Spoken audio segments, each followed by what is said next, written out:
Olá, alunos, sejam bem-vindos ao canal da Astra Mundo Jurídico e hoje vamos dar continuidade aos nossos estudos do módulo 2º da disciplina Teoria Geral do Processo e Fase do Conhecimento no Processo Civil. Nesta aula 11, estudaremos as alegações finais e a fase decisória, com destaque para a sentença e seus elementos.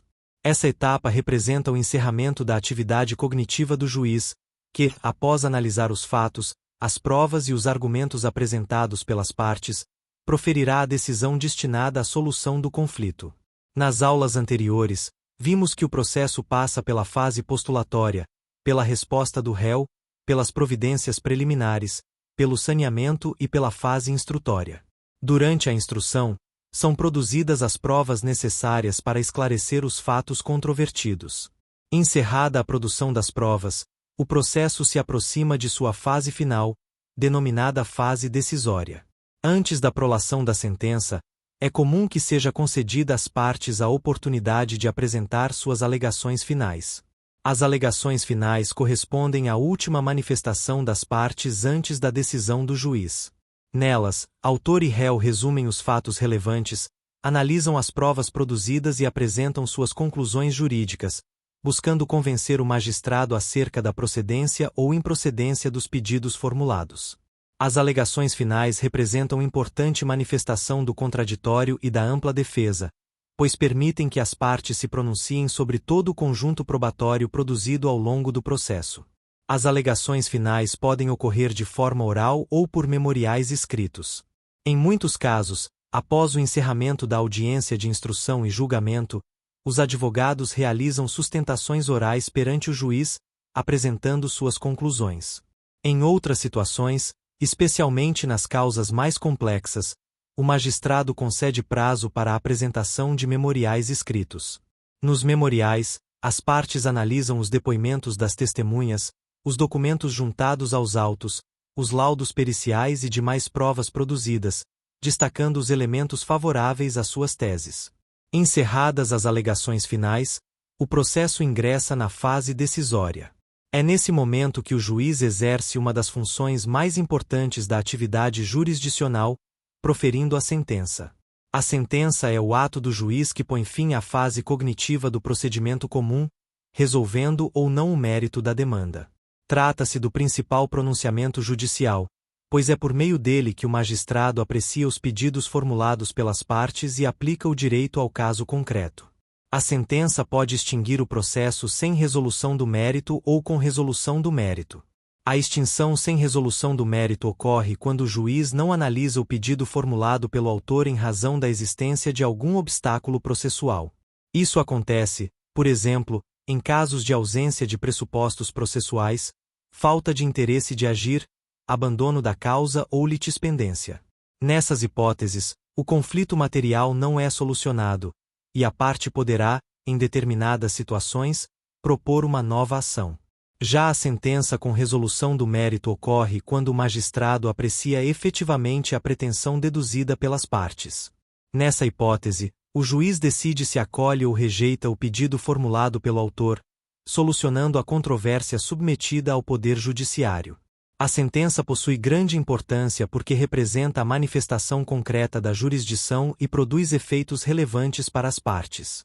Quando ocorre o trânsito em julgado, a decisão torna-se imutável e indiscutível, formando a chamada coisa julgada. O Código de Processo Civil estabelece que a sentença deve ser fundamentada e obedecer a determinados requisitos essenciais. Tradicionalmente, afirma-se que a sentença é composta por 3 elementos principais: o relatório, a fundamentação e o dispositivo. O primeiro elemento é o relatório. O relatório corresponde à parte da sentença em que o juiz apresenta um resumo do processo.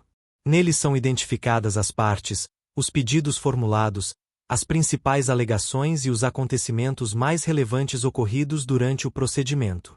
Embora o relatório possua caráter descritivo, ele é importante porque permite compreender o objeto da demanda e o contexto em que a decisão está sendo proferida. O segundo elemento é a fundamentação. A fundamentação constitui uma das partes mais importantes da sentença. É nela que o juiz expõe as razões de fato e de direito que o levaram a determinada conclusão.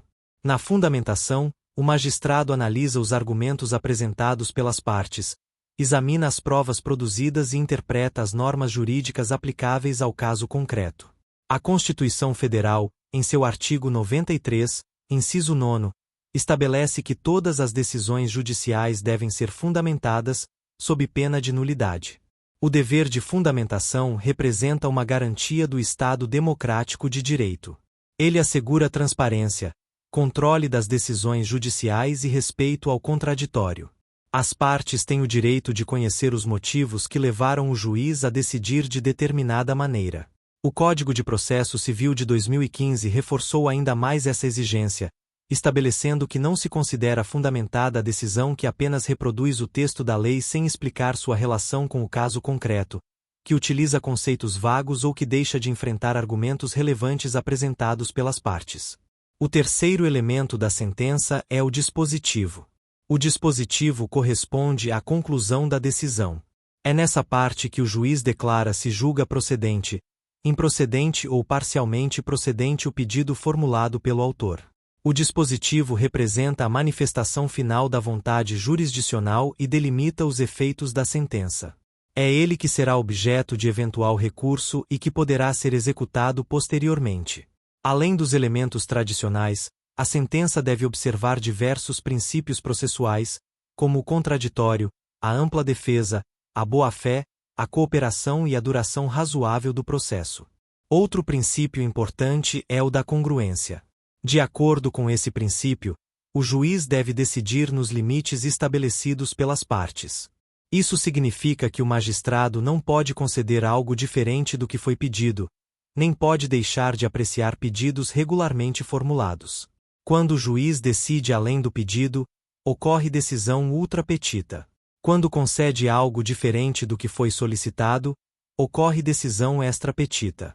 E quando deixa de apreciar algum pedido formulado pelas partes, ocorre decisão citra petita. Essas situações podem gerar nulidade da sentença. É importante destacar que, após a sentença, ainda podem existir outros pronunciamentos judiciais, como as decisões interlocutórias e os acórdãos proferidos pelos tribunais.